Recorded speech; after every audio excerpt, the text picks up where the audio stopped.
estamos de volta com o Conexão. No bloco anterior, você conheceu o exemplo do professor Wilson, que inclui aí a música nas aulas de física. Agora chegou a vez de conhecer outro educador que também aposta nessa ideia. É isso aí, é o Ramiro Bica, professor de História do Colégio Anchieta de Porto Alegre. Além de explicar o conteúdo, ele solta a voz em sala de aula. Seja bem-vindo à Conexão, tudo bem? Obrigado. Olá, professor, seja bem-vindo. Bom, e a gente quer começar essa conversa querendo saber justamente quando e como o senhor descobriu e passou a apostar aí na música dentro da sala de aula. Eu toco violão há muito tempo, desde os meus 14 anos, e quando entrei na faculdade de História, eu comecei cada vez mais a relacionar a música com um conteúdo realmente da história. Porque a música, assim como toda manifestação artística, ela representa, de uma forma ou de outra, o contexto histórico em que ela surgiu. Cada vez mais eu fui me dando conta disso, e quando eu comecei a dar aula, eu resolvi colocar isso em prática, né? Digamos, juntar o útil ao agradável. Como eu gostava muito de tocar, gosto de compor músicas que têm muito a ver com o contexto histórico do Brasil, de todo o século XX, comecei a trabalhar esses conteúdos primeiros específicos de história do Brasil, os anos 30, a ditadura militar. A gente tem músicas bastante representativas desse período, inclusive, né, professor? Sim, sempre. Agora, os 50 anos do golpe militar, né, essas músicas também estão aparecendo novamente na mídia. E eu agora, esse ano, também trabalhando na ditadura militar, mais uma oportunidade para mostrar para os alunos essas músicas, o que elas representavam, simbolicamente, diretamente, a questão da censura, por que eram censuradas. Essa é uma possibilidade, né, de se trabalhar a música, pegando as músicas da época e relacionando. Por que eles estão dizendo isso? Né? Por que essa música diz isso? E como é que foi a reação dos alunos no começo, professor? Eles acharam estranho, acharam diferente, abraçaram bem a ideia? Como é que foi? Sem dúvida, no início eles acham uma coisa inusitado, né? O professor chega na sala de aula, bom, vou tocar para vocês uma música. Como assim? Né?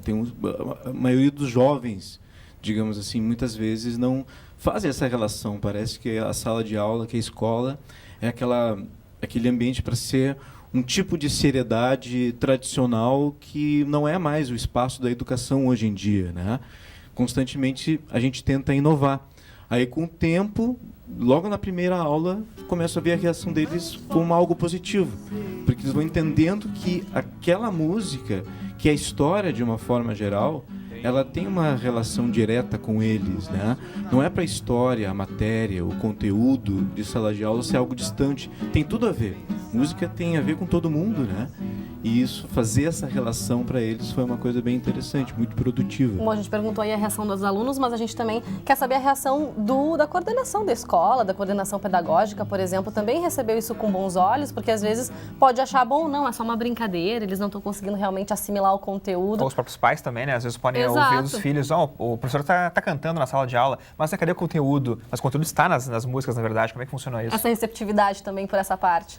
Sim, sempre que eu apliquei essa estratégia, digamos, pedagógica nas escolas que eu trabalhei, e principalmente agora no Colégio Anchieta, sempre fui muito apoiado, né? Sempre se tem essa preocupação nas escolas, no Anchieta, principalmente essa ideia de tornar o estudo algo inovador, né?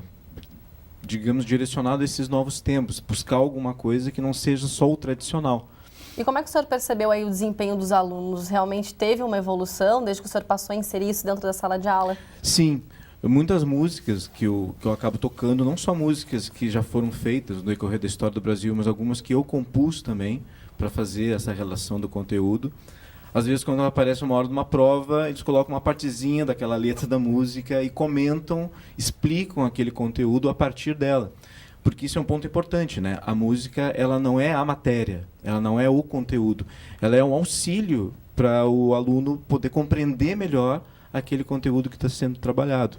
Eu acho que esse é o grande valor que a música e a arte, de uma forma geral, tem nesse sentido. É curioso que a pessoa geralmente consegue decorar uma letra de música muito mais fácil do que às vezes uma matéria, né? Também pode ajudar o aluno na hora da prova. E como você pensa as letras também das músicas? Elas são também em cima de músicas conhecidas, paródias, ou são composições suas mesmo? Como é que funciona essa parte? As que eu toco para eles ou são músicas de outros compositores que eu relaciono com o contexto histórico, músicas do João Bosco, do Chico Buarque, do Vinícius de Moraes, do Noel Rosa, ou são músicas que eu componho tudo, tanto a melodia quanto a letra. Que dá mais trabalho, com certeza. Dá mais trabalho, com certeza. Aí eu busco fazer algo direitinho, né? Então coloco os versos rimados, né? E tentando explicar aquele conteúdo da melhor maneira possível. Mas, como eu disse, não é a explicação, né? É uma base, como tu falou, justamente para o aluno lembrar daquela letra e, lembrando da letra, saber explicar aquele conteúdo. Faltou o violão aqui, né, Ioris, para ele poder Faltou fazer um pouquinho para a gente poder mostrar. Depois a gente coloca uns vídeos, compartilha lá no nosso canal no Facebook. E aí o professor pode mostrar um pouquinho aí desses dotes, talento que ele tem nesse aspecto. E, professor, você tem outros professores que também têm esse desejo de inserir aí a música, não só na disciplina de história, mas também, como a gente viu, do professor de física ou outros professores ainda em outras disciplinas.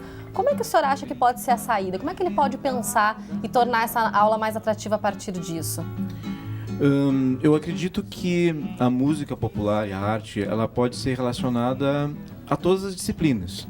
Como um professor de física vai fazer isso com o exemplo anterior, ou de química, ou de matemática, vai fazer, eu não posso dizer exatamente como, que não é meu conteúdo. Mas, enfim, né, o conteúdo pode ser trabalhado também da mesma maneira, quer dizer, não vai dificultar porque é física, porque é matemática, às vezes alguma fórmula cantada. Exato, no caso exatamente que, por exemplo, se tu vai falar de uma determinada matéria de física, de matemática, tu pode desenvolver aquilo de uma forma rimada, de uma forma poética, com uma melodia, que vai fazer com que o aluno se lembre dela quando estiver estudando aquela matéria. Isso que eu acho que é muito, muito válido, muito útil.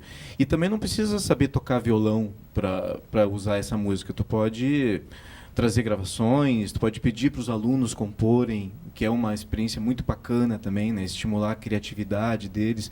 Como é que isso pode ser colocado? Isso que tu aprendeu, como é que tu colocaria de uma forma rimada, como uma poesia?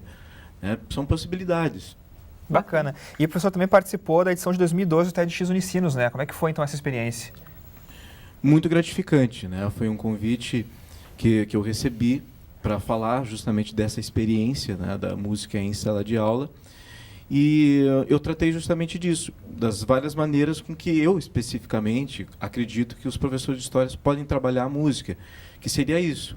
Trabalhar a música, digamos, são músicas de uma determinada época, que estudando-as, tu pode compreender melhor aquela época, como músicas do regime militar, por exemplo, da época dos anos 30, ou existem músicas modernas que falam de um acontecimento histórico antigo, por exemplo, ou então tu pode criar músicas também que tem uma relação com aquele conteúdo. Bom, a gente sabe que tem uma próxima edição aí para acontecer, né, Rodrigo? Já é a 4ª.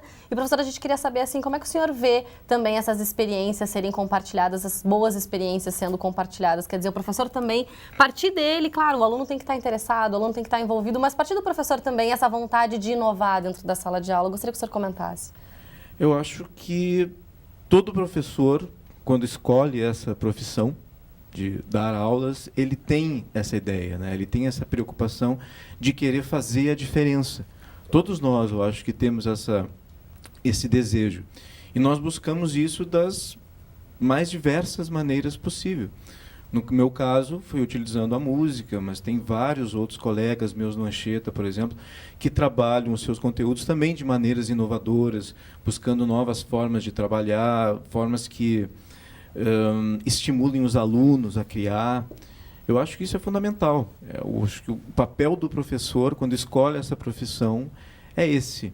É tentar melhorar a educação do jeito que ele pode, com as suas inovações, tendo esse contato com o aluno, buscando sempre o melhor. E é sempre bom a gente ouvir esses exemplos, né, Rodrigo? É verdade. Bom, a gente lembra também, né, que o TEDx Unicinos 2014 acontece no dia 1º de novembro, no Teatro do SESI. Mais informações no site tedxunicinos.com.br. Isso mesmo. Bom, professor, muito obrigada pela tua participação. Obrigado, que eu agradeço Até a o convite. próxima. Obrigada.